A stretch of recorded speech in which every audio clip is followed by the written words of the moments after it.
You know what? For the first time, I'm going to agree with the Boydude reviews complaints about that cliffhanger, because that cliffhanger in episode 10 was so abrupt that I felt like they made a mistake. Like, I felt like there should have been like another second or so to kind of like hype up the ant aura as we saw Shimizu's head get decapitated. But they immediately cut that stuff where I was like, what the hell is that transition? No way did they end the episode like this. They no did. Way. Warning, heavy spoilers for Solo Leveling Season 2 Episode 10, you have been warned. This might be, without a doubt, the worst ending of a Solo Leveling episode to date. Because what do you mean you ended the episode like that? Unbelievable. The episode wasn't bad, it was absolutely fantastic. Great. But my gosh, that cliffhanger was unreal. I'm shocked. I am absolutely shocked. That was a nasty way to end an episode. The episode begins with fight sequence between these two characters. The way these two were fighting reminded me of Luffy whenever he uses his Gum pistol. Yeah, this looked like the Gatling gun attack animation. Reminded me of Luffy whenever he uses his Gum pistols. Oh my gosh, I love the transformation Yonhu went through when fighting Kumamoto. That was so slick. He transformed while he was running. There was something just so badass about that. Even the animation and some of the in-between frames looked incredibly deep. The smearing looks great. I just wish that his hair portrayed the original glow that exists in the webtoon, but I guess it's really hard to kind of carry that over into the anime. Detailed. The way the fur was animating as his hand transformed reminded me of the way the werecat transformed in Scooby-Doo on Zombie Island. I feel he's got such interesting comparisons and examples and references. I've never seen this. I feel like this is a semi-transformation. I feel like if he fully transformed, he into would an actual become beast. An absolute monster. But he awfully did remind me of Beast from the X-Men. Mr. Park Jun-soo, which was the cocky guild master from last week's episode, is an absolute weasel. The way he was He is not a weasel. No. The slander on this character is unreal right now.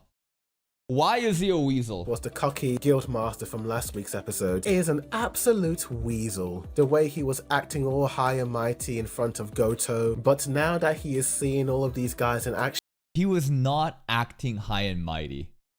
The Japanese squad pulled up with the translator disrespecting Team Korea. Objectively kind of true when they said, is this the best they got? It's not, but still, it was like a very snarky comment made. Then he pulled up trying to correct her. That is not weasel. I don't understand how you could possibly think that this guy is a weasel.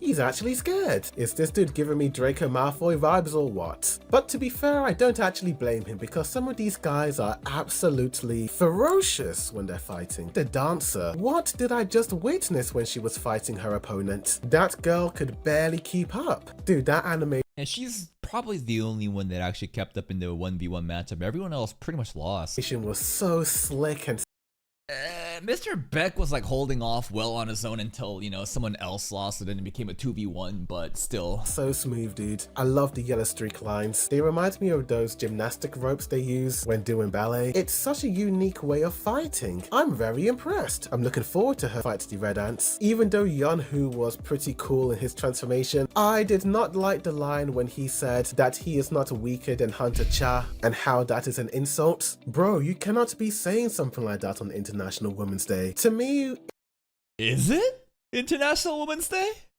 I don't know, but the implication here is that they picked him first and do a 2v1. Like, they would want to take care of the weaker ones first. That's their assessment. It seems like in this wolf form, he becomes more or less a different person. It's like his darker self is put on display. Because when he's in his normal form, he isn't that rude to any of the hunters, excluding Dongsu and... Rude?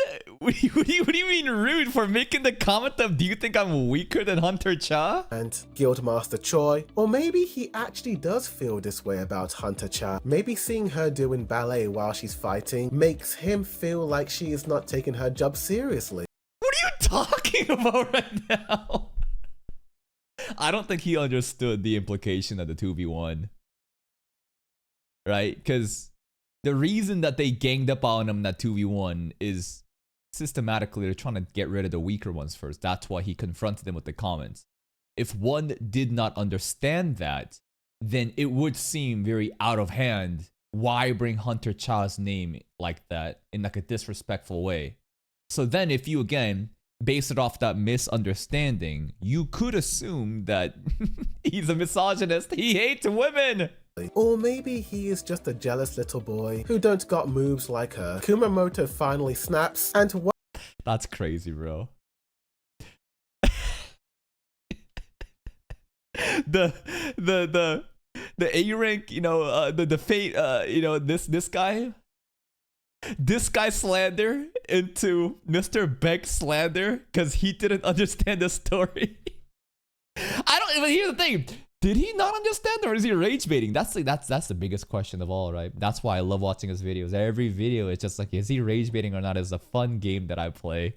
And based on how, you know, he said, "We need a hero," that line, he thought that Mr. Beck said it. Like, bro, did you watch the trailer or not? Anyways, we'll never know. It's all fun content at the end of the day. Self is put on display because when he's in his normal form, he isn't that rude to any of the hunters, excluding Dongsu and Guildmaster Choi. Or maybe he actually does feel this way about Hunter Cha. He hates maybe women. Seeing her doing ballet while she's fighting makes him feel like she is not taking her job seriously. Or maybe he is just a jealous little boy who don't got moves like her. Jealous little boy, little Beck, getting mad at the women. Kumamoto finally snaps, and while I thought his attack abilities were absolutely insane, luckily for him, he was fighting Cha because no one could potentially block those attacks like her. I was very confused as to what made.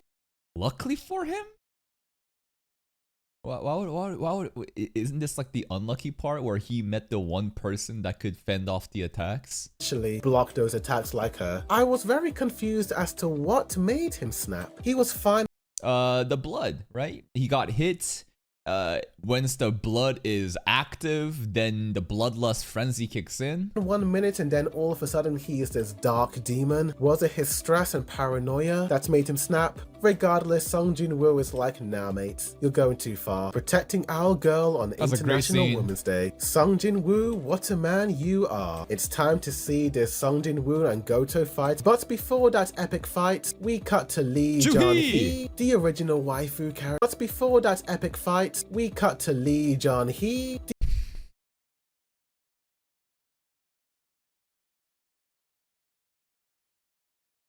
That's right, our favorite waifu, baby, on International Women's Day, bro. On International Women's Day, you gonna call her John Lee? Yeah, that's right. It's Lee John-hee over here, baby. The original waifu character from season 1. It seems like she's now interested in joining the Jeju Defense Force. John's pulling up, baby. She pulling up, not really on the Jeju raid, but just, you know, acting as like the last line of defense back on Korea. She is also joined by that one man from season 1, episode 2. I like how these two characters are back, even though they seem to be quite regretful over abandoning Jinwoo. They want to redeem themselves, and I'm actually here for it. Will she be confident, or will her nerves kick in once the ants attack? But now we come to this incredibly... It'd be so sad to see her crumble down in PTSD and can't do anything. But that's assuming that the ants show up in Korea. Part of me kind of wants that to happen. Rather than everything get settled at Jeju, for shit to start flying over to Korea and then Jinwoo to like save Korea. That'd be really cool. Hype moment of Sung Jin-woo versus Goto. And oh my, this fight did not disappoint. Dude, I am blown away. I think this fight had some of the best choreography in the whole season. Come on. Really? No, this is like second tier animation. It may look fancy to the untrained eye, but I feel like this is nowhere close to the height of Jinwoo versus Tusk, Jinwoo versus Baran. The fight choreography was looped, repeated attacks that again may seem flashy, but if you really look at it, it's just repeated sequences over and over again. I think this is just B tier quality animation, not S rank. Best choreography in the whole season. There were just so many really nice dynamic shots. Was there though? You're showing me the shot right now. It's the repeated just same shit over again. Season, there were just so many really nice dynamic shots of them running around and fighting one another. But not just that, but even the character designs were on point. But even though this fight was cool, I was a bit disappointed that it actually ended abruptly, as if they had continued, then the two of them would end up being injured, with Goto getting really serious. Oh man, I loved the fight so much that You don't know, man. Maybe Goto was the one in danger. They stopped the fight to prevent Jinwoo from getting hurt? Nah, I don't think he was really trying that hard. I think Goto was going all out. Jinwoo was simply just measuring his power, playing with his food. If that final clash happened again, they want to keep the power scaling ambiguous. They stop the fight from happening, but I don't think they have any clue of the full extent of Jinwoo's powers. I wanted more. It was so immersive. But mate, I understand two S-class rankers holding back Goto. Everyone seemed to be more concerned with him getting serious and charging up. But did the dancer also have to hold back Sung Jin-woo? I do feel like Yeonwoo would have been enough to hold him back. I think Hunter Cha just wanted to find an excuse to hold his arm. I'm down with that one, yep. She just wanted to touch her mans. The girl loves sniffing him up, that she wanted that extra sniff. Yeah. I see you, girl, I see you. I'm down with that. I love memeing about how Chaeyoung's so thirsty that she just did that, you know? That was the excuse. She just wanted to pull up. I see you. Very smart of Jinwoo putting his shadows into the S-rank hunters. A great way to do something like that without being seen as suspicious. Mate, I love the light. That's right. So if the shadows are on to them, there is potential for us to shadow exchange into Jeju Island. So I think that it'll be good. And he kind of knows what's going on, right? It's like surveillance. So like maybe he can already feel that, holy shit, these Japanese S-rank countries are getting picked off one by one. Vicious. Mate, I love the lighting in both the car scene and the scene with Yeonwoo. It was Sunset awfully lighting. cinematic. I do love how even though Sung Jin-woo wasn't going to accompany them, they are still confident that they are going to do what needs to be done and win. While I do love the confidence, It's not gonna happen. They gonna all fucking die if Jinwoo ain't there. I don't know. If again there was not that elite King Ant that popped up, maybe. But seeing as how quickly Shimizu, that girl, got beheaded last episode, I think they're cooked. I think Jinwoo needs to show up. will it be enough without Sung Jin-woo? I love the scene of Sung Jin-woo entering his apartment. Usually when he comes home, he's quite indifferent about his flat, but Now he's smiling. His His alive mom's and here. well, he's actually happy. Not just with the clean apartment, but seeing his parents alive and well. We then cut to Jeju Island and we finally get introduced to the Ant Queen. Mate, her design is freaky, but really cool. Yeah, this scene better than the manhwa. This scene of the Queen Ant, look at the detail, the shadow, the like the marbling of the eye, the red, like the light reflections. Such a good scene. Ooh, a stuff of nightmares. Dude, seeing what the ants were doing in this scene, I know they are ants, but Oh yeah, this is also pretty scary. Like they've run out of sustenance, so they're now feasting upon themselves. Like what the fuck? it was awfully disturbing considering their own mother is just sitting by watching them, but she needs a powerful ruler. The son breaks the egg, he awakens, and oh my gosh, I got chills. Some people online were complaining about his design in the preview on Tuesday, but I don't think this is his final form. This boy changed colors in the span of a few seconds, so I can only assume this ant will evolve into an even more powerful ant. I do like how the Hunter Association aren't keeping the ants and the raiders secret to the public, broadcasting it around the world for everyone to see and judge. I think that's good, scary. but I'm worried if it will cause pandemonium. Seeing the Mass kids play panic. out S-class rank hunter and magical beasts was honestly a bit disturbing considering how innocent they are to the world, and they do not have any idea how many lives have been taken because of these magical beasts. So while it is a good thing to keep the public informed and let them decide how they feel about the red ants, it might end up causing fear and confusion, especially with children. I love the scene where we see Han talking to Jinho about wanting to join the defense force. It was a nice way E-rank, bro. What she gonna do, bro?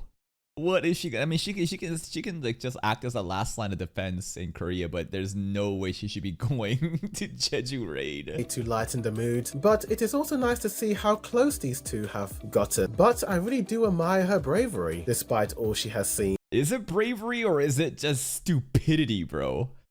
I think it's a mix of both. Jinho needs all the love he can get, considering that he doesn't receive much love from his older brother and father. But the Jeju Island raid begins, and oh my gosh, I hope Minsung dies.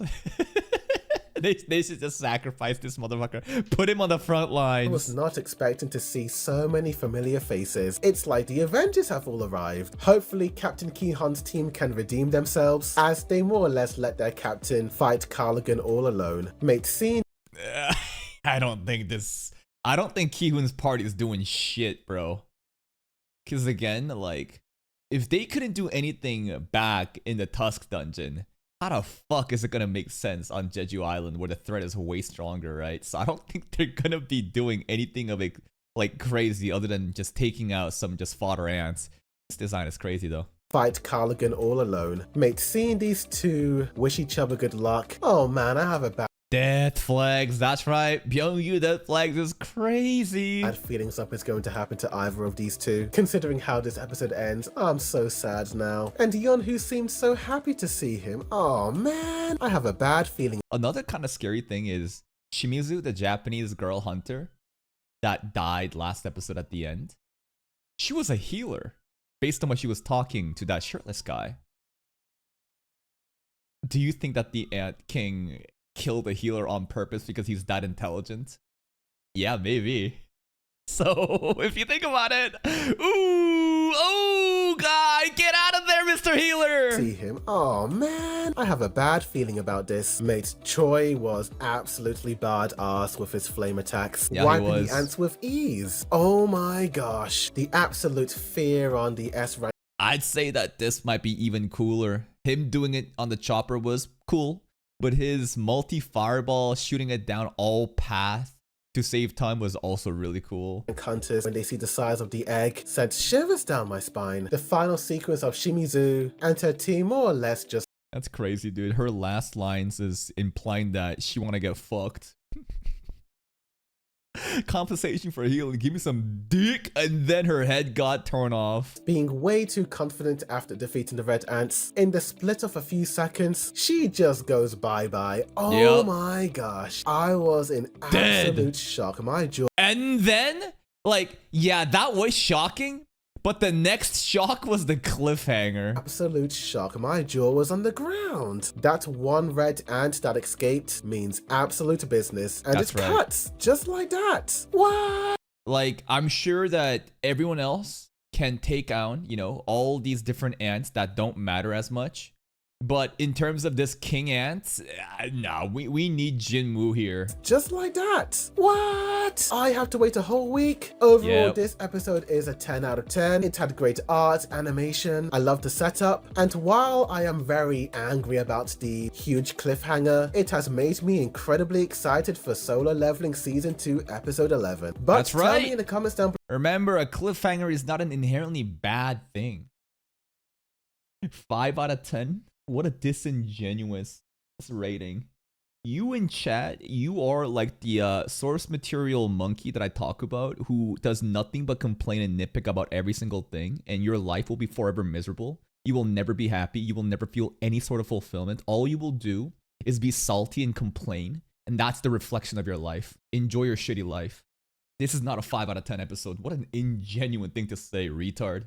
This episode, though, again, the cliffhanger stuff, it's great. Because that just means you have something to look forward to in the future. Every day, you're going to be thinking, oh shit, next Saturday going to be fucking crazy, man. So, yeah, the cliffhanger was honestly uncalled for.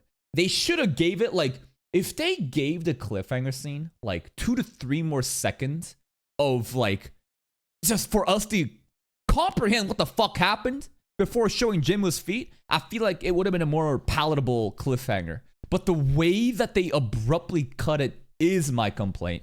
That's pretty much it. Please go check out a Boydude Reviews channel. Here's a link to the video. Go get a like if you did, and I will see you next time.